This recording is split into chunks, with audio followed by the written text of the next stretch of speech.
আল্লাহ তাআলা যা করেন বান্দার জন্য, বান্দার ভালোর জন্যই করেন।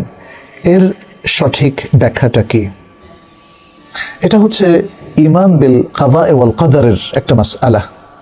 কাদা এবং কদর, যেটাকে আমরা তাকদীর বলি, এই তাকদীর নির্ধারণ করেন আল্লাহ।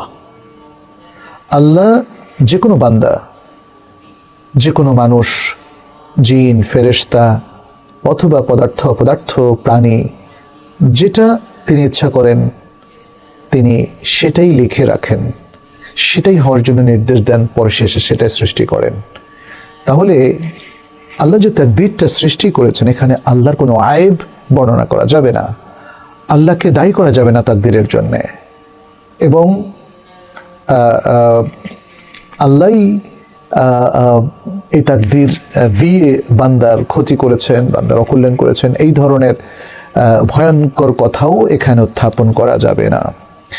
কারণ তিনি ফাআলুল লিমা ইউরিদ, যা ইচ্ছা তাই করেন।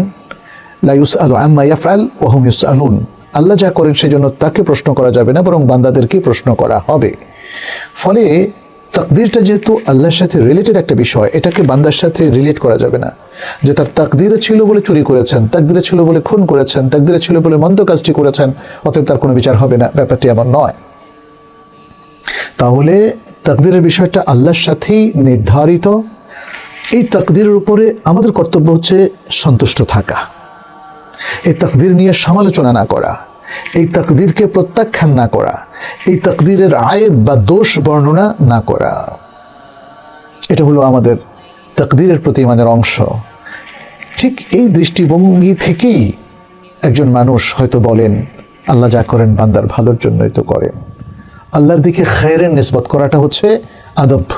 হ্যাঁ, আমরা কোরআনেও দেখি যে যখন কোনো ভালো জিনিস আছে আল্লাহর সাথে নিসবত করা হয়, আর যখন খারাপ কিছু উল্লেখ করা হয় সেটাও তো আল্লাহর পক্ষ থেকে, বাট সেই জায়গাটাকে ফাইলকে উজ্জ্ব করা হয়, অর্থাৎ আল্লাহকে উজ্জ্ব রাখা হয়।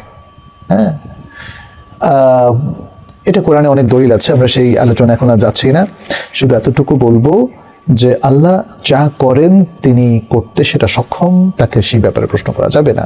ফলে আল্লাহ যা করেন বান্দার ভালোর জন্য করেন, এটাকে আমরা ভালো অর্থে হামল করতে পারি এবং বুঝতে পারি, তাহলে আর এখানে তেমন কোনো সমস্যা থাকে না।